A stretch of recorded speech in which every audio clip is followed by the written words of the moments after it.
A quick introduction for those of you who haven't listened to the podcast before. I'm Daniel, and each week I bring you a conversation with someone who I think is inspirational or brings something inspiring to the podcast. It's about things that change or could change our lives, and that's why I called it Life Changes You. Listen to the range of topics around psychology, mental health and inspiration and find out how life changes you. Hello and welcome to another podcast. This is a co-presentation with me, Daniel from Life Changes You, and I'm Jamie, the Mind Tradie. And we're going to be talking today about the stigma behind, mental health and mental illness and that kind of stuff. So, Jamie, what do you reckon is the biggest stumbling block we've got in society around mental health and why people still stigmatise it?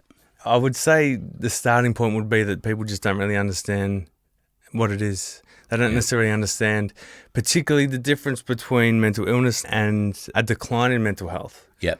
And I looked it up not long ago, and looking at the World Health Organization's definition of, say, good mental health, it's like, having good belief about yourself and the future and that kind of stuff, having a good communication and having a good general feeling about, day to day. Like there's going to be ups and downs. Yep. And obviously there's the decline in mental health, which is just consistently across 2 weeks. Yep. And then that's when we start looking into more of the aid of some kind of professional. Yep. But other than that, if you've just got ups and downs, that's okay.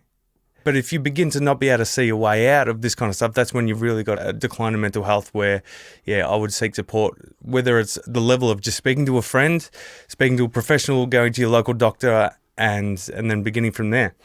Now, mental illness, I think there's a misconception there about mental health and mental illness. So what I found was that mental illness is when you are generally diagnosed with something. Yep. So whether it's diagnosed with some kind of depressive disorder, diagnosed with higher level kind of mental illnesses, or it could just be general anxiety disorder, social anxiety disorder, those kind of things. But mental health is something I think that we've more control over. We have far more control over it to notice decreases in mental health, and we can do things about it. There would also be things that we can do about mental illnesses, but they're two separate things. Well, what I find with mental illness is I still think we are stuck in the stereotypical way of looking at mental illness. And that is when you watch something around a serial killer, 9 times out of 10 in a TV show, you'll see that the serial killer had some type of mental illness, like they had schizophrenia or they had bipolar. And I think by moving away from that, we destigmatize it because in reality, mental illness is so far away from that. Someone with schizophrenia, you might have 1 in 100,000 people that might need extra help. The other 99,000 are fine living in the community, no problems at all, getting on with life. Yeah, that's very true. And the stigma around that is that as we grow up, then it's passed down. Oh, that person's got a mental illness, keep away from them. Or you might see someone who's struggling on the street and it might be someone who's homeless, but then we go, oh, well, do they have a mental illness? Is that what's wrong with them? And we're always comparing things and stigmatizing when we don't actually know. So I guess we're putting our judgments on someone we see when we don't actually know the background information of that. Take for an example, there was a homeless man interviewed on SBS a few weeks ago. And he'd had a breakdown from his high corporate job that he had and was finding it really hard. He lost his house, he lost his wife, she left him, and he was living on the streets. Well, he didn't have a mental illness when he was on the streets. He just needed a break from everything. But then we're also not looking after those people who are giving up these things to try and cope and manage and get back into society. Yeah, that's very true. I think also when it comes down to, say, particularly for men, there seems to be a huge stigma. Yeah, and this stigma that people talk about around that is something that maybe I can witness, but I've never actually experienced. I'm not exactly sure why that might be, but I'm so open about talking to people. I see a psychologist still. Yep. And I will maybe for the rest of my life on and off. Like sometimes I'll need to see someone for maybe 6 to 10 sessions once a year. Maybe it might be not for 5 years or something like that. Just to, like, it doesn't really matter. Like, I'm so open to talk about it and not really care what people think. Mate, I realise that I drop it in conversations and I think about it later. I'm like, I just spoke to people about seeing a psychologist and they hide that kind of stuff. I don't really mind because it's like, I see it as something so free, as much as like the same way we would see a personal trainer in the gym. Like, what's the difference? Why would I have any stigma about speaking to someone about things that are going to improve my life? Exactly. That baffles me. Yeah. Like, I can get it, but I'm like, if someone is going out of their way to be happier and then ultimately, like, you know, put out a better energy, and how are we not applauding that no matter how that is done? Like, I just don't understand that. But, well, you know, we're stuck somewhere in this society still, but it's getting better. I don't really experience the stigma. I see it. Yep. I don't care what someone says. As we chatted about on the live the other day in regards to mindset, one of the factors to mindset, a good mindset, is sometimes seeking professional help or seeking help when you need it. It doesn't matter if it's a friend or whatever it is. Reaching out, messaging someone, or seeking support from a doctor to get a mental health care plan, whatever it may be. Like, I'm going to do whatever I need to do. But maybe I'm fortunate that way. What I would like to see is those people you're talking to about it going, hey, look how strong Jamie is. He's gone and got some help. You know, he's struggling with a few things. He's gone and spoken to someone. Whereas you might get people going, oh, why is he going to see a shrink? You know, what's wrong with him? A lot of men still have a real trouble trying to, I guess, even work out what emotions they're feeling and why they're feeling them. I mean, if we look back at when COVID happened, divorce rates went through the roof, separation of people just living together went through the roof, domestic violence went through the roof, pedophilia went through the roof. There was these opportune times, I guess, where people were either taking the opportunity to do these things or they were struggling so badly. And how do we change that make it that it's okay for men to go and, I don't know, join an anger group or, you know, I know there is a lot of those out there, but it's still finding a way to encourage those people to go, hey, come and see this or come and do this, come and talk in a group where there's other men, have sessions on your own. We really need to change it around for men because they're not open enough to come forward. I mean, you're fortunate enough that you are open enough. I always talk about mental health on my lives, on my podcast, and I'm a great encourager of anyone seeking assistance. I think on the other hand as well, when you were saying you could speak to family about some of these issues, I guess it depends what type of family you've got. Totally. Because you could have a family where the parents are just like, oh, what do you need to go and see a shrink for? Or what's wrong with you? Or why are you behaving like this? Yeah, and when I say family, that doesn't count me in because my family just aren't like me. But some people have a really close relationship with family, and they could. Some people have really close relationship with friends, and they could. Some people might have people to talk to. Some people might not. The beauty about seeking support is you don't have to tell anyone if you don't want to. The only person you would really need to tell about it is, like a baseline, is maybe your doctor. Yep. And then you can get a mental health care plan and get, say, 6 to 10 sessions with a professional, whether it's counsellor, psychologist or whatever. Or you can reach out to a coach or whatever it is. But some people, are fortunate. They can just speak to people. But some people aren't. And as I said, I put myself in that category. I'm not going to speak to family about it. I do now, but not when I was originally seeking support back in the day, when 2009. I didn't go to my mum or dad and go, I need to speak to someone, give me some advice. No, like, one of the reasons that I needed to speak to someone had to do with my family. Yeah. Also, as you were talking before, I was thinking, is it stigma really then is what's stopping people, or is it the belief that the support they can get is actually worth it? You know, maybe there's that question, but people that just don't know much about mental health or improvement in mental health, maybe they don't really think that there is benefits from speaking to someone or unpacking these things or whatever. They might be going like, well, what's the point? So maybe they don't have the stigma, you know, maybe there is that as well, but maybe they're like, well, why would I seek support? I'm not going to get anything out of it. So that's the other thing. I'm really fortunate that I've seen benefits, the personal benefits and all that kind of stuff. And so, like, I'm open to talk about it and open to keep doing it. But if someone hasn't really seen that before, why would they do that? And look, it might be that people seeking support might be thinking, well, if I see a psychologist or a counsellor, it's really only if I've got anxiety, depression or a real mental illness. Whereas a counsellor, psychologist can help you with setting goals, building your self-confidence, making you feel better about your life. There's so many things that you can see these people for.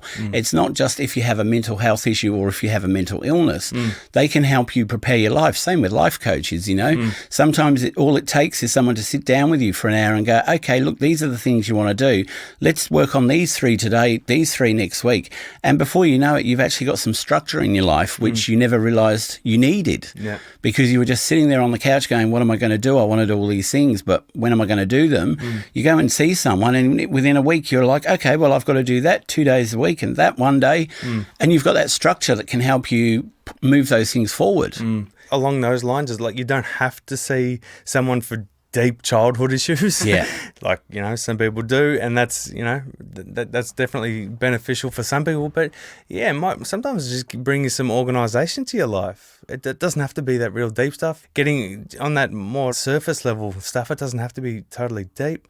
The other thing where I'd felt control in my life. So one of the things I can attempt to have control over, or this is, you know, when I started to seek help from people, is I can't necessarily always have control about the external circumstances, but I can begin to have control about the way that I react to them. But I'm not necessarily just going to start controlling them just without help.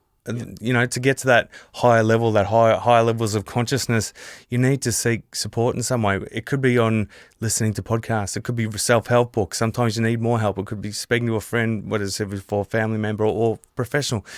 That's why I like to do it, because I truly believe that I can have control over the way that I feel. And I felt those benefits before. I'm not here to stuff around. I'm not here to be just exist and not be happy. Like I'm going to get the most out of myself, and constantly, you know, throughout the years as I go on, get better at doing that. And sometimes I'll need to speak to someone. Sometimes I won't. But I'm here to get the most out of it that I can, get the most out of myself that I can. So I'm going to say that chances are we won't do that unless we kind of seek support in some way. Stigma around people wanting to better their lives. I just don't understand it.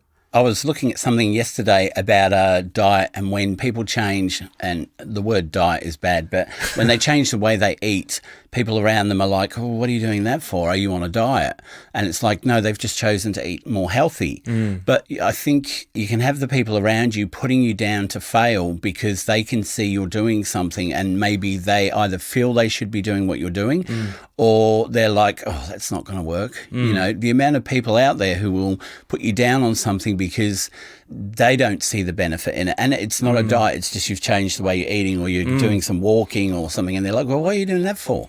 Sometimes you're being put down for the things you're trying to change in a positive way, because maybe they're seeing that that's what they should be doing too. So they're projecting onto you what they do. Totally, yeah. Okay, that's a really good point. So maybe some of the stigma can come out of the fact that people feel they should be seeking support or speaking to someone or making positive changes in their life, and because they're too scared to, as a way of kind of relieving some of that, I don't know, not so good feelings they feel about themselves, they'll push it on to others and go, oh, why are you doing that? Somebody who's gone out of their way to stand up and say, I want to make improvements in my life. Doesn't matter how it is, whether it's, you know, exercise, eating healthier or whatever, speaking to someone.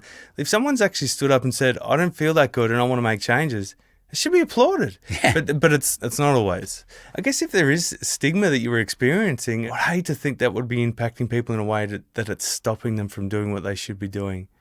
Look, I would think there would be actually a lot of things that would stop them. It might be, say, a husband and wife team. The wife doesn't want to go to a psychologist because she has to then admit to her husband that she's struggling. Vice versa, the husband might want to go, and because it comes in on their credit card statement that they've been to a psychologist. Back about 10, 15 years ago, I did start working as a counsellor. And what I found was, when I found the place, there was no signage outside. And I thought, oh, well, that's okay. Maybe they just don't want people to know that someone's coming in to see a counsellor. But after I had a couple of clients and they found it really hard to find the place, I said to the people that owned it, I said, why don't we have a sign out the front, counselling and psychology? And she said, oh, because we want to keep it discreet. And I go, well, why are we keeping it discreet for? The person's coming in.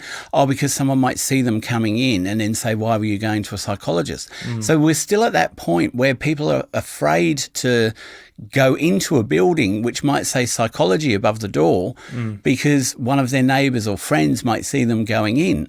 And the only other place I could think of that doesn't usually have a sign out the front was a brothel. because that's a place that's discreet. So if we're pairing those two the same, comparing them, that, people don't want to see you go into a psychologist, they don't want to see you go into a brothel, we're in the dark ages. I know there is a lot more now out there with psychology out the front. When we were in COVID and you could only do online, a lot of people started doing online counselling. A lot of participants started coming in and getting into it. Or if they've gone, and look, it's also the price. Even though you have the Medicare rebate, I think it pays $81 in Australia. So it pays $81 towards it, but you might be seeing a psychologist who costs $200. So you've still got to pay that extra nearly $120. And it depends where you live, because you can live in, lower socioeconomic areas and you can get all of it covered depending on where you live, which but then it's, can you get in? Yeah, that's true, yeah. To get it, because the waiting lists since COVID have ballooned. And there was a time when the Morrison government, who have now left, was saying that we should be training up people with a mental health certificate level 4 to then step in and help with the backlog of people who couldn't see a psychologist, but totally skipped those people who had studied counselling. Like I studied 3 years in my counselling diploma and bachelor, and yet they were going to train new people up on a 12-month course, which weren't as qualified as what I was, and then give them a Medicare rebate. Oh, wow. And it just seemed bizarre that they could just step over the top of someone who's trained and qualified all those years and knew all the techniques and give them a quick rush through certificate. I think now what's happening is I think the Victorian government have said that they will look into using counsellors now in Victoria with a Medicare rebate. I think that's what I read. I can't remember 100%. But that's good. That's a move forward. So those people who have trained, are registered with an association, can then jump in and take the backlog off the psychologists who, can't handle everything that's coming through. I'm obviously new to this game, being in the mental health field. I guess I've been working on my own personally for a long time, but actually being out there talking about it, social media, podcasts, and doing coaching, counselling, and training to be a psychologist. Has there been an improvement in the stigma, or are we still in the same place there? What do you reckon about that? Look, I would hope that stigma around mental health has changed in the last 10 to 15 years. I mean, it's only my opinion that I don't think it's really changed that much. I was speaking to someone on the podcast last season who said, oh my God, I came across your podcast and I had to start listening because there's not many men doing mental health in podcasts. There's lots of women and there's lots of men who are doing like the life coaching, self-help stuff, but not talking mental health. And he was from America, and then I had him on as a guest and he was really inspirational. But I just thought, well, wow, yeah, actually, I don't know a lot of guys who are talking about mental health. There was you, and I found you, and I started following you and listening to your stuff. But really, I don't think there's a lot of men out there, and we need more men out there for men to come forward and feel as though it's okay. I guess if you're a man and you want to talk about anger issues, sexual issues, stuff like that, and you ring up to book a psychologist, I would say 9 times out of 10, psychologists are female. Yeah, they are, for sure. So if you want to talk about anger issues, especially if you're someone who is in domestic violence or sexual problems, it might not be that you want to go and sit and talk to a woman about that. I had a friend probably 20 years ago who said that he thought he had a sexual problem. He went to a psychologist and after 10 sessions, he still hadn't brought it up. And I said, well, the thing is, she's there to listen to you. Whatever you want to talk about, it doesn't matter. She's not going to be shocked. And he's like, yeah, but I just didn't feel comfortable talking about what I do sexually with a woman. And I go, but that's what you have to do. And he goes, do you know a man? And I'm like, well, actually, I don't know a male psychologist. I know some male counsellors, but see, if a male counsellor doesn't get the Medicare rebate, which is for people overseas, it's a government subsidy that goes towards paying for your session. If you don't get that, a counsellor charges $130 and people go, oh, I haven't got $130 to spend. So there was a lot of counsellors when I finished my diploma who were out there charging $50, $60 an hour. And yet they've studied for 3 years or 6 years. They're fully qualified and they're paying for a rental of a room. They're paying for their insurances, their ongoing study. And yet they're making like $20 an hour. Yeah, that's really interesting. There's clearly, I think it's in the age range of 25 to 44 is, for men particularly, like suicide is the highest rate of death. what would you reckon might be one of the things that hold them back? Not just stigma. I don't think truly stigma is the only thing. I think there's a vulnerability that men struggle with. And maybe it's that vulnerability that scares them because they don't feel strong. Often when maybe you're talking about particularly childhood stuff, and this is something I experienced, but luckily I was open to it, chances are you're going to feel like a child when you were speaking about that. Definitely. And so that can be scary. I think it goes back to it's a sign of weakness. Yeah. And I think we spoke about this on our live, that the first 2 to 3 sessions that you see a psychologist or a psychiatrist, you really don't tell them the real things that you're worried about. You talk about some things that are quite bad in your life, but you don't get to the real crux of the matter. And some people never actually do get to that point because they never actually feel that comfortable opening up to someone and telling them whatever their issue is. And this is the other thing we need to work on breaking down, is that it's okay to go to a counsellor, sit down, open up, be vulnerable and tell them what's going on, because the only way they can ever help you is if you let them know everything that's going on. The bits you hide away, that's good. If you want to hide them away, that's good. But don't expect a great service. And then when you leave and you go, well, they were rubbish. What, were they rubbish, or were they rubbish because you didn't want to talk about that part of you that actually made you want to go and see them in the first place? Yeah, that's very true. I think there's like 5% that we keep just about ourselves that we never talk to anyone about. There's 25% that we share with family and friends, and then there's the stuff everybody knows. Yeah. Well, that 5%, there might be 2% in there you don't want to talk to anyone about, but the other 3% is that stuff that's happening to you that you need help with. And until you're vulnerable enough and open enough to discuss that, you're never going to get through what you need to get through, because you're holding on to, I don't really think I can talk about this. We need to let people know that when you go and see someone, it's okay to just let it all out. Yeah. It's about opening up as much as you can and letting them know as much as you can and taking on new ideas that can then help you work through these things that are holding you back. Like we were saying before, there's not a lot of male psychologists. So once you're out there and you start going, you will probably be having people banging down your door. I work with anybody. I currently work with teenagers, doesn't matter male or female, in my full-time job as working in a school as a school counsellor. But when it comes to, say, doing coaching counselling outside of that, I would work with anyone. One of my first clients is a person in their 50s who's a female. Yep. I'm like, oh, wow, this is really cool. Yep. But also when it comes to, say, podcast listeners, split 50-50 right down the middle. Instagram audience, split 50-50 down the middle. I love that. If you want to make improvements to your life, if you've got a brain, that's what I like, connecting with people on those levels. Like, there is slight differences in the way that we do things, the way we need to talk about things and that kind of stuff. But I'm more about, I guess, that on that spiritual level kind of thing. You're here, and the way you experience things, it doesn't really matter what you're male or female or whatever. You want to experience things better on a higher level. I like working with people, that kind of stuff. We've got an acceptance that's particularly going to the gym. You're going to, say, lift weights, for example, if you are, or you go on a run, and it hurts. In order for you to grow a muscle, you have to tear the muscle. Yep. You have to feel pain. And I guess the more that you do that, whether it means you're going to lift heavier weights or you're going to lift like a weight more consistently and make it hurt that way, there's going to be pain involved. Yep. And we've grown an acceptance of that. So maybe over time we can grow an acceptance more so that there's going to be pain involved with improving our mental health. And we can just get used to that over time. So this is the thing. So I know there's going to be pain. You know what though? Like, through that pain, there's something that comes through it. A hard time that I'm going through, I can guarantee you, I know it's for a reason. Yep. Things don't happen to me like that for nothing. No.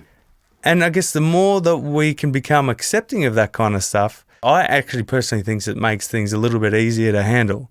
Not that there's suddenly like the hard times are taken away, but when you can grab an acceptance for the hard time and the pain that's associated with that learning, it makes more sense anyway. Yeah, that's what I think. And I think there's a lot of misconception around that kind of stuff. So if you can grow an acceptance that you're going to tear your body apart by going to the gym and lifting weights or whatever you're doing, either a real tough job or, whatever it may be, why is there not an acceptance about doing similar kind of pain when it's got to do with improving our mental health or improving our life in some way? As there needs to be a perception change around that kind of stuff. And I feel fortunate that I've had access to that kind of stuff. Because if I didn't, I wouldn't be where I am at today. No. And there's no way I would be. I don't know what people need to do about that, but I think maybe at least an awareness that things are going to hurt. But that pain doesn't have to stop you. when you're experiencing pain, that might mean you're on the right track. Yeah. I know that sounds weird, but it's like it's all part of the journey. Well, I think I said to you in last live we did that my cousin had just lost his mum. This is a few years back. And it took him a few weeks to actually go and see a counsellor. And he had all those things like, oh, I don't need to see them. I can get through this. But then he realised he was bottling up all the emotion because he didn't want to be upset in front of his wife and kids because that would upset them. And he said that when he went and saw the counsellor, for the first 10 minutes, it was like, yeah, it was okay.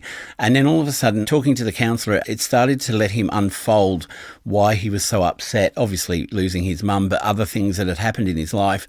And he said, I spent pretty much the rest of that hour crying my eyes out. He said, and then I went home, I slept for a few hours, and the counsellor said, look, that's probably what's going to happen because you're letting go of all this emotion you've been holding on to. And he said, I kept going to those sessions, coming home, crying. He said, and in the end, I was able to accept what had happened to my mum and the other things that had happened in my life. He said, but I realised that if I hadn't gone and seen that counsellor, I would have held on to those and maybe got sick, physical illness, mental illness, because the more you hold on to and you think that you're coping with, but you're actually not, the worse it's going to be for you in all ways, physically and mentally and emotionally. Because if we hold all that in, it's got to go somewhere. It can't just sit there. So it manifests itself in physical injury, mental health issues and emotional issues. And maybe you can't communicate properly with your partner or other people because you're like, oh, my mum died and I haven't dealt with this. And, you know. Well, that is an interesting point that you're bringing up because it's something I've been thinking about recently. I didn't want to put people off by saying it the wrong way, but maybe I'll try to express it in the only way I know how, right? But just by getting it out there. I think men, particularly, need to harden up and get in touch with their feelings. Yep. Like, I'm not saying harden up and forget about their feelings. I mean, harden up and realize that you're strong and any feeling that you have the ability to handle. Yep. It's in you because you can handle it. Yep. It's in you and you need to feel it. You wish it away, you forget about it. It doesn't go away. You've got to experience it. The only way to really let something out of your body, feeling-wise, is by experiencing it. You can handle anything that's there when you can even like let it out in some kind of healthy way. And I actually think one of the healthiest ways men can handle something is by crying. Yep. That's such a cool thing the human body has to have this release. And I can guarantee you, I'll put my life on the fact, if you cry, you'll begin to feel better. It's part of the processing that our body does. And like, there's this thing that men don't cry. Yeah. Okay, but one of the things is, so my karate trainer back in the day, who is still around today in the Frankston area, Billy Monet, the hardest man I've ever met. And he's a Terminator. Yep. But he's also like, he was my father figure back in the day. And still today I look up to him. So he says men don't cry over physical pain. Yep. You know what? I'll attach myself to that one. Like if I fall over and break my arm, I don't want to cry. Yeah. I don't want to cry. Yeah. But if you do that, that's fine. That's fine. But, when I was riding my bike, when I couldn't drive anymore, if I fell off my bike, I'm not going to cry. I'm going to feel pain, I'm not going to cry. But when it comes to emotional pain, no. That's what he says is you can cry over emotional pain, but don't cry over physical pain. Because I think that's a learnt behaviour that we have early on is like when we hurt ourselves and we cry and we get our parents' attention. Yep. But maybe we learn the other thing too, that when we grew up, we were emotionally feeling something, don't cry over that. I don't think maybe that's twisted. I try to teach my daughter, like, just because she's hurt herself doesn't mean she has to cry for too long. Yeah. If she needs to cry. That's fine. Yep. But just because you hurt yourself physically, it doesn't have to be an instant switch, I need to cry. Well, look, when you were saying that, I was thinking of, I can't even remember how long, this is probably 20, 30 years ago, but I was sitting with friends or family or something and watching something really sad and I burst into tears. Yeah. And I remember a couple of the people in the room going to me, what are you crying for? And I'm like, it's really sad. And they're like, well, it's not that sad. And then I felt guilty that I was crying and I stopped crying. Yeah. And I wonder if those sort of things pave the way for our future, that even though you see something really sad that makes you really want to cry, you just don't cry because people are going to make fun of you. Maybe. But, I mean, even with that, one of the things I feel extremely fortunate about when I'm working with teenagers, boys or girls, but I noticed this benefit more significantly for teenage boys when I'm working with them on a counselling session. Not if I can get them to cry, but if I can ask them questions about certain things and ask about their life or whatever, things that might have happened more recently or a while ago. If they can cry, I love that. It's such a beautiful thing. I've had a couple of times with different people where they're in my room and they're just sitting there on the couch crying. I'm like, just let it out, man. Yeah. It's all right. It's such a beautiful part of the process that we have as human beings. And don't wish it away. Doesn't mean you have to do it in your workplace. Yeah. If you have to, whatever, that's fine. But if you've got to do it, sit in your car on your own when you're at home, whatever it is, it's part of the process. It will help you get over something. Yeah. But I guess if you're continually doing it and you're not really getting anywhere, that would be another sign to me you need to speak to someone. But there's something really beautiful in the crying. I've gone through a lot of tough things in my life, not just with trauma or vision impairments, that kind of stuff. Like I've done some really hard kickboxing fights in my life, and I'm happy to say I've taken some tough hits. And I'm happy to say now it's cool to cry. Yeah. It's cool to cry. Like I would never cry over getting hit in the ring and that kind of stuff or hurting myself. I never cried about, actually, no, I did cry about losing my vision. Yeah. But it wasn't crying as in like, why me? I've mentioned this too before. It was more about just processing it. Yeah. Just processing it. I was just going through it. It was a nice sunny afternoon. I got some bad news that my vision was going, and they actually told me back in the day that I wasn't going to be able to see anything. And I started crying. But of course I was going to cry. Yeah. And it was just part of the process. So if people need to cry, like, just do it. There's nothing to be ashamed about. No, not at all. And the other thing I was thinking before was, like, particularly when it comes to, say, speaking to someone, whether it's a counsellor or a psychologist or whatever, for those that, say, aren't, and they're maybe, I don't know whether they're giving you a bit of stick or they're creating stigma, they're missing out. Yeah. If you're going out of your way to speak to someone in some form, coach, counsellor, or whatever, you're going to receive the benefits. If someone is actually going out of their way to do something, they should be congratulated. And those that are like giving people a bit of stick for reaching out to someone, they're missing out. Yeah. Like there's benefits in life that you can get from speaking to someone, and those that aren't and they should be, well, they're missing out. I've just spoke a lot then. No, it's good. Look, what I reckon we do is when this podcast goes out in those 2 weeks afterwards, we both need to put 3 positive things about seeking psychology or counselling, seeking help for mental health. We both need to do that so that we start the ball rolling, that it's acceptable. It's a strength. It's a real strength to go and talk to someone about how you're feeling, because you're going to start changing your life in a more positive way. And if your friends or anyone says to you, what you're doing that for, you just have to say, because I want to be stronger, I want to have a better life, and I want to understand myself better. Yeah, for sure. Totally agree with that, 100%. So that's what we're going to do. So when you hear this podcast come out in the next couple of weeks afterwards, you'll see at least 3 a week for the next 2 weeks of us putting something positive out about seeking help and how strong you are and how great your life is going to be because you've done something for yourself that you really want to do and you need to do, and it's a great step forward.